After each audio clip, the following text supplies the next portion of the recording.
बताऊं, भरत जी जब अयोध्या से चले ना, गुरुदेव भगवान रथ पर विराजमान है, माताएं पालकी पर बैठी हैं। अयोध्या के वासी अपने अपने घर से अपने वाहन पर बैठ के चले हैं भाई जी, और सबको विदा करने के बाद आगे भरत जी के लिए रथ भी था, हाथी भी था, घोड़े भी थे। लेकिन भरत भैया मन में सोचे कि मेरे राम भैया वन में बैठे हैं और उनसे मिलने के लिए मैं वाहन पर बैठ के जाऊंगा, ये उचित नहीं होगा। गोस्वामी जी कहते हैं कि सबके जाने के बाद सानुज भरत पया देहि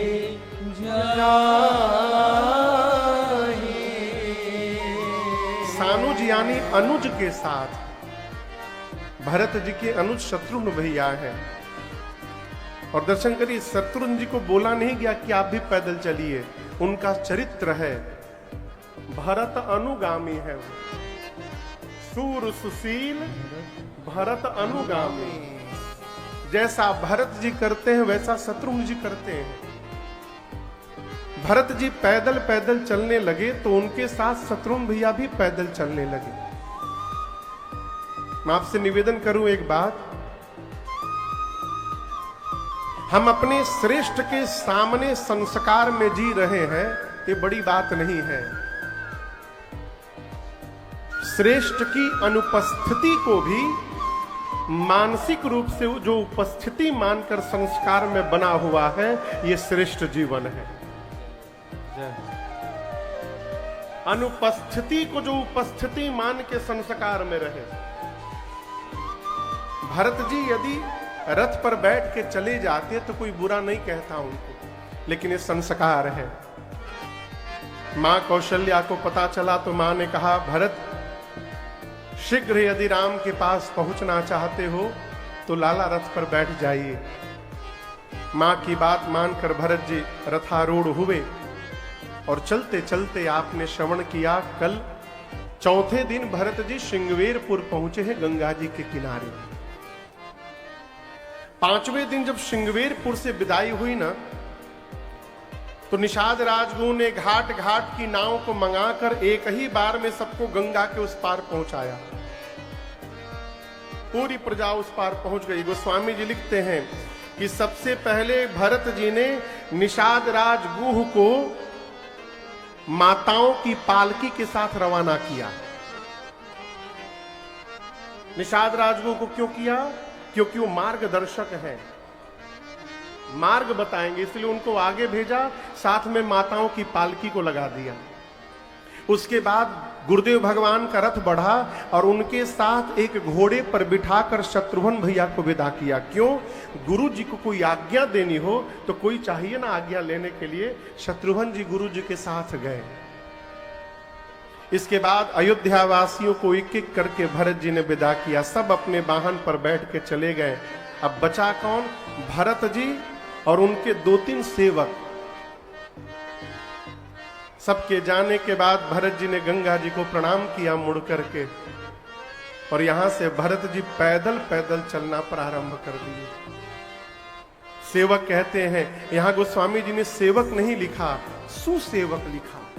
भाई जी, कहीं सुसेवक 12 12। सेवक रहता तो एक बार कह के चुप हो जाता, ये सुसेवक है, इसलिए बार बार कह रहे हैं। भरत जी रथ पर नहीं बैठना चाहते तो सरकार घोड़े पर बैठ जाइए, घोड़े पर नहीं बैठना है तो प्रभु हाथी पर बैठ जाइए, पैदल न चलिए यहां से। भरत जी बोले, देखो मैं तो अयोध्या से ही पैदल आने वाला था, लेकिन मां ने कह दिया तो रथ पर बैठ गया। क्यों बैठ गया जानते हैं आप? क्योंकि अयोध्या से लेकर श्रृंगवेरपुर तक मेरे भैया भी रथ पर ही बैठ के आए थे, सुमंत काका के साथ। लेकिन जब प्रभु यहां से गंगा पार किए होंगे तो गंगा पार करने के बाद यहां से भैया के लिए कोई रथ नहीं उपस्थित होगा, यहां से मेरे प्रभु पैदल पैदल गए होंगे। जिस रास्ते पर मेरे सरकार पैदल पैदल चल के गए हैं, उस रास्ते पर मैं हाथी घोड़े पर बैठ के जाऊंगा, कहां से उचित लगेगा। मैं पांव पे चल रहा हूं, ये भी अपराध कर रहा हूं। सेवक पूछे वो कैसे नाथ? भरत जी बोले मैं अपने भैया की बराबरी कर रहा हूं। वो पैदल पैदल गए हैं, मैं भी पैदल जा रहा हूं, ये स्वामी की बराबरी हो गई। इस भरत के लिए उचित है कि यहां से लेकर जहां तक मेरे प्रभु बैठे हैं वहां तक सिर भरी जाऊं, उचित अस मोरा। मेरे लिए उचित है मैं अपने सिर पे चल के जाऊं। भाई जी, भरत जी की बात सुनकर सेवक ग्लानि में डूब गए। जानते हैं क्यों? भरत जी सेवक सोचने लगे कि भरत जी राम जी के सेवक हैं। राम जी पैदल गए तो भरत जी कह रहे हैं मैं सिर पे चल के जाऊं उचित है। हम भरत जी के सेवक हैं, यदि भरत जी सिर पे चल के जाएंगे तो हम लोग कैसे जाएंगे यहां से? और भरत जी वहां से पैदल पैदल पहुंचे हैं। कहां तक? तीर्थराज प्रयाग तक। जीवन में पहली बार भरत जी नंगे पांव पैदल चले हैं और उसका परिणाम क्या हुआ? बाबा कहते हैं, कहत राम सिय उमग उमग अनुराग। राम सिय का उच्चारण करते हुए भरत जी पैदल पैदल आए। परिणाम, तीर्थराज प्रयाग आते आते भरत जी के पांव छाले से भर गए। पूरे पांव में छाले निकल गए भरत जी के। कौशल्या मैया दौड़ कर आई जब पता चला। भाई जी, भरत जी का पांव लेके अपने आंचल से सहलाने लगे मां। कहती है भरत बहुत पीड़ा हो रही है ना? भरत जी मुस्कुरा कर बोले मां, पांव के छालों को तो आप देख पा रही हो, परंतु जो छाले मेरे हृदय पर निकले हैं मां, वो मेरे भैया को छोड़कर किसी को दिखाई नहीं पड़ेगा। और उस छाले की जो पीड़ा है ना, उस पीड़ा के आगे इस पांव के छाले की पीड़ा का कोई अस्तित्व नहीं है मां, इसका कोई अर्थ नहीं है। उसी रूप में, उसी परिस्थिति में भरत जी ने पूरी प्रजा की खबर ली। खबर लीन सब लोग नहाए। भरत जी ये नहीं बोले कि मेरे पांव में छाले निकल गए हम आराम करेंगे, नहीं। जिसके ऊपर दायित्व होता है ना, वो आराम नहीं कर सकता है।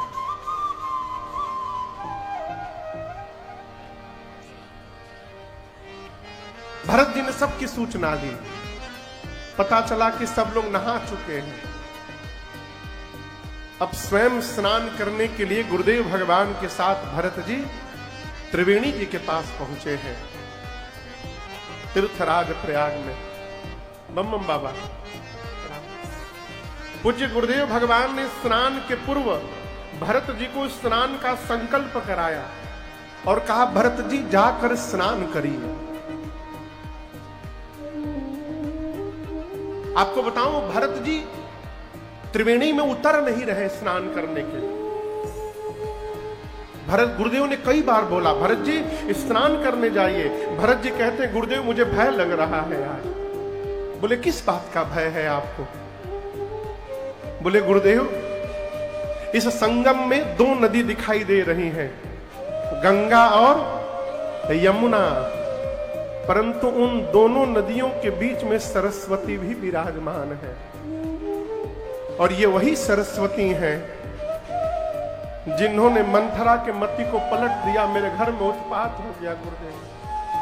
मुझे भय इस बात का है यदि मैं स्नान करने जाऊं और कहीं सरस्वती का प्रभाव मेरे मन पर भी पड़ गया तो मैं राम भक्त से राम विरोधी बन जाऊंगा गुरुदेव।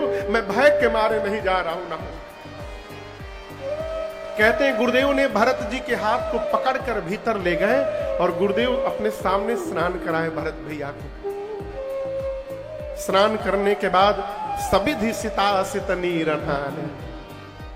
पिताजी के निमित्त पुत्र को तीर्थ में जो व्यवहार करना चाहिए भरत भैया ने वो व्यवहार पूर्ण किया। दान किया। हाँ? और उसके बाद गुरुदेव से कहे, गुरुदेव यदि आपकी आज्ञा हो तो मैं कुछ क्षण के लिए एकांत में रह सकता हूं यहां पर। गुरुदेव ने कहा अवश्य रहिए। गुरु जी चले गए। भरत जी अब तीर्थराज प्रयाग में त्रिवेणी जी के सन्मुख खड़े हो गए हैं और कहते हैं, तीर्थराज प्रयाग, मैं आपको अपना परिचय देना चाहता हूं। मेरा नाम भरत है। मैं चक्रवर्ती सम्राट स्वर्गीय महाराज श्री दशरथ का पुत्र हूं। और हे प्रयाग, मैं जिस घर से आ रहा हूं ना, मेरे घर में मांगने की प्रथा नहीं है, मेरे घर में देने की प्रथा है। मैं जिस जाति में जन्म लिया हूं, क्षत्रिय वंश में, मांगना क्षत्रिय का धर्म नहीं है, क्षत्रिय का धर्म देना है। लेकिन आपसे एक मैं बात कहूं, जब जीवन में विपत्ति आ जाए ना, तो मनुष्य कोई भी कुकर्म करने को तैयार हो जाता है। आरत करहि न काह कुकर्म। इसलिए मैं आज अपने धर्म का त्याग करके आपके सामने हाथ फैलाकर भीख मांगने आया हूं। मैंने सुना है आपके विषय में कि सकल काम प्रद तीरथ आप मनुष्य के समस्त कामनाओं को पूर्ण करने की शक्ति रखते हैं, तीर्थराज प्रयाग। यही सुनकर मैं आपके सामने खड़ा हुआ हूं। मैं जो मांगूंगा आप मुझे देंगे ना। प्रयाग ने कहा, हे भरतलाल जी, चारि पदार्थ भरा भंडारो। मेरे पास धर्म भी है, मेरे पास अर्थ भी है, मैं किसी की कामनाओं को भी पूर्ण कर सकता हूं, और यदि कोई मोक्ष मांगने आए उसको मोक्ष भी दे सकता हूं। मांगिए, क्या चाहिए आपको। हम और आप कभी भी किसी से कुछ मांगेंगे ना, इन्हीं चारों में से मांगेंगे, धर्म, अर्थ, काम और मोक्ष। प्रयाग बोले, मेरे पास सब कुछ भरा है, मांगिए क्या चाहिए आपको। भरत जी बोले, क्या बोले। धर्म, अर्थ, काम, मोक्ष सब है आपके पास, लेकिन सुनिए, मैं मांगूंगा बाद में, पहले मेरी बात सुनिए। मैं अर्थ लेने नहीं आया हूं, इसी अर्थ ने मेरे घर में अनर्थ कर दिया। देखिए, बुरा ना मानिएगा, जीवन में अर्थ बहुत आवश्यकता है, लेकिन अर्थ जब सीमा से अधिक हो जाए ना, तो अनर्थ होने में विलंब नहीं लगता है। अर्थ होना चाहिए, लेकिन उतना ही नहीं होना चाहिए कि जिससे अनर्थ ना हो जाए। भरत जी बोले, मैं अर्थ लेने नहीं आया हूं, धर्म बचाते बचाते पिताश्री देवलोक चले गए, भैया मेरे वन में चले गए। मेरा धर्म से कोई लेना देना नहीं। आज काम, कैकेयी ने कामना किया कि उसका बेटा राजा बन जाए, वही बेटा आज आपके सामने भीख मांग रहा है। मेरी कोई कामना नहीं। और मोक्ष, मैं सगुण उपासक हूं, सगुण उपासना करने वाला मोक्ष की कल्पना भी नहीं करता। इसलिए हे तीर्थराज प्रयाग, मुझे ना आपसे धर्म चाहिए, न अर्थ चाहिए, न कोई कामना है, न मोक्ष चाहिए। भरत जी की बात सुनकर प्रयाग कांप उठे। क्यों? जो वस्तु है वो चाहिए नहीं। अब जो भरत जी मांगेंगे मैं कहां से दूंगा? कहीं आज मेरा नाम झूठा ना हो जाए। सकल काम प्रद तीरथ। बोले, डरते हुए पूछे, भरत जी आपको क्या चाहिए? भरत जी बोले, केवल एक आशीर्वाद चाहिए। क्या? जब जब मेरे भैया यहां अवतार ले और उनके साथ जब जब धरती पर इस भरत का जन्म हो, केवल एक आशीर्वाद दीजिए, मेरे भैया राम के चरणों के प्रति मेरा प्रेम दिन रात बढ़ता जाए। इसके अलावा हमें आपसे और कुछ नहीं चाहिए।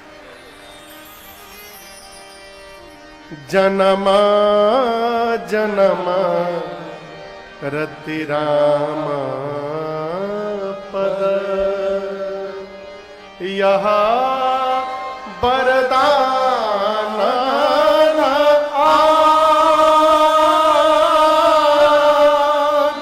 यह वरदान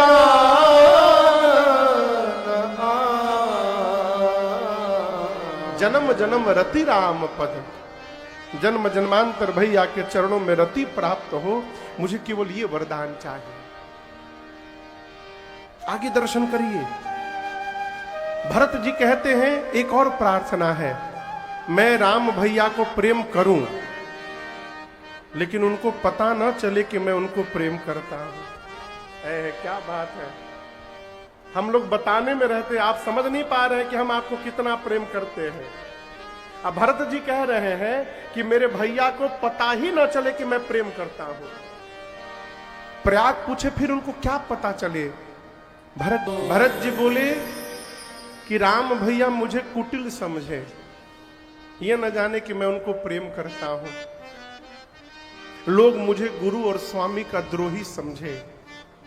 इसके बाद भी मैं यही कहूंगा कि मेरे भैया और भाभी के चरणों में मेरा प्रेम दिन रात बढ़ता जाए। मुझे आप एक यही वरदान दीजिए। चातक पक्षी की आपसे मैंने चर्चा की थी। चातक पक्षी दिन रात बादल से जल की रटनी करता है, जल दो, स्वाति का बूंद दो। आप बताइए, यदि बादल जल के स्थान पर चातक पर पत्थर गिरा दे और चातक अपनी रटनी छोड़ दे, तो फिर चातक का प्रेम कहां रहा? वो तो स्वार्थ रहा उसका। चातक रटनी घटे घट जाए। और यदि बादल पत्थर गिराए और पत्थर के गिरने के बाद भी चातक के रटनी में कोई कमी ना आए, तब जाकर उसका प्रेम सिद्ध होगा वहां पर।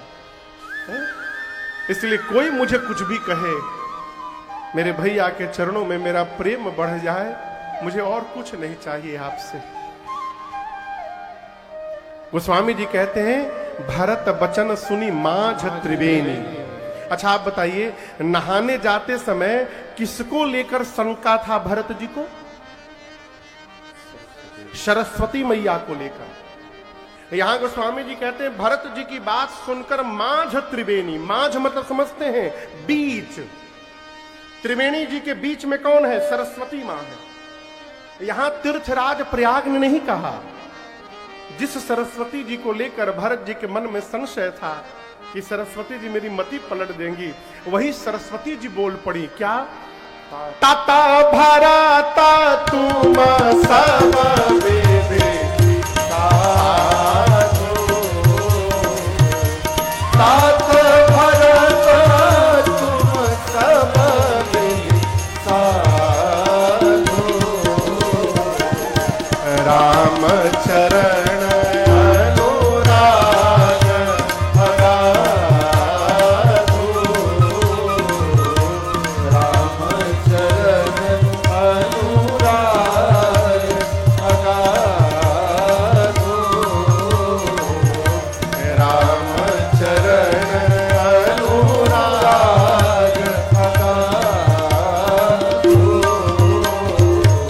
सरस्वती मैया ने कहा भरत जी को,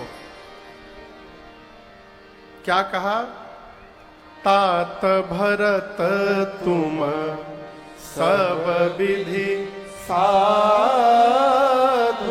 हे भरत जी, आप सब प्रकार से साधु हैं। सब प्रकार का क्या मतलब? आप तन से साधु हैं, आप मन से साधु हैं, आप व्यवहार से साधु हैं, और आप अपने वचन से भी साधु हैं। सब विधि साधु। और आप श्री राम जी के चरणों में अगाध प्रेम करते हैं, इसको प्रमाण की आवश्यकता नहीं है। राम चरण अनुराग अगाध। हम तो ये कहते हैं भरत जी, राम जी जितना आपको प्रेम करते हैं ना, उतना किसी को प्रेम नहीं करते हैं। भरत जी त्रिवेणी जी की बात सुनकर गदगद हो गए।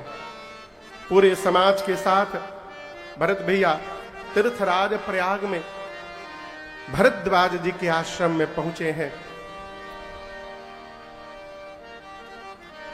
एक बात बोले, हम घर में, परिवार में, यदि आपका कोई अपना ऐसा काम कर दिया है जिसके कारण वो संकोच के कारण आपसे बोल नहीं पा रहा है, उसको आपसे बात करने में शर्म आ रही है, तो ये कथा कह रही है आप उसके बोलने की प्रतीक्षा मत करिए, आप ही अपनी ओर से आगे बढ़ करके बात करिए और उनके संकोच को समाप्त कर दीजिए। भाई जी, इसी रूप में भरत जी आज हैं। भरद्वाज जी के आश्रम में सब लोग बैठे हैं, भरत जी भी बैठे हैं। भरत जी सिर नीचे झुकाए हैं, मन में सोच रहे हैं, मुनि पूछब कछु यह बड़ सोचू।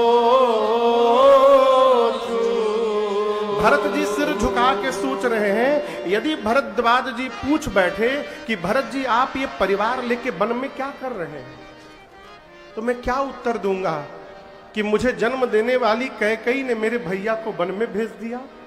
मारे संकोच के भरत जी कुछ बोल नहीं रहे हैं।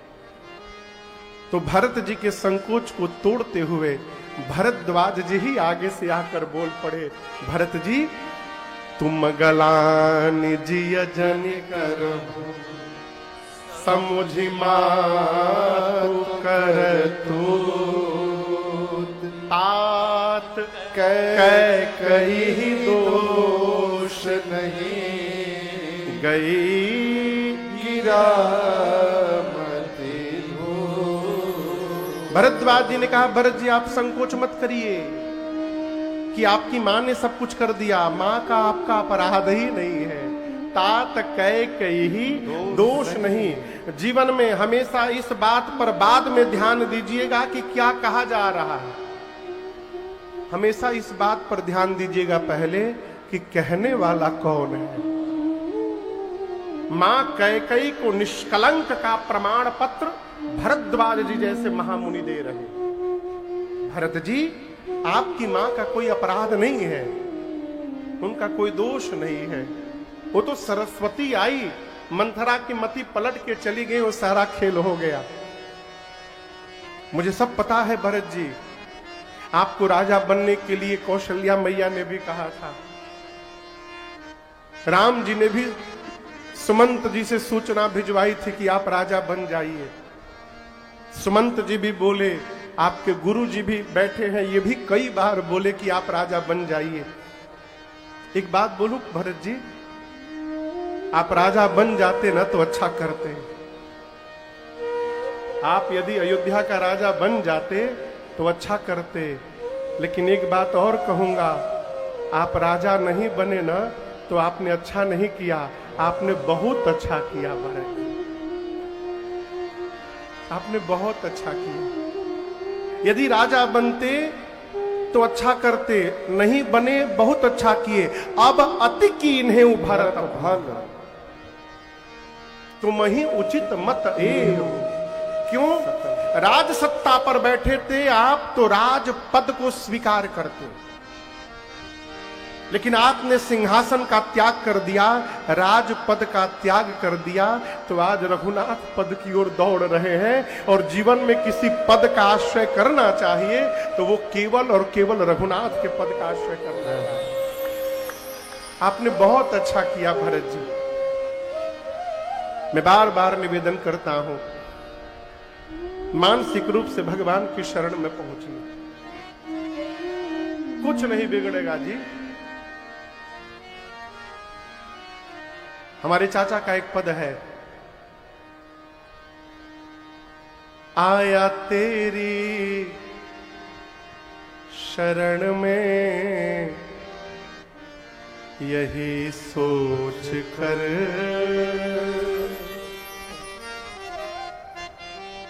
आया तेरी शरण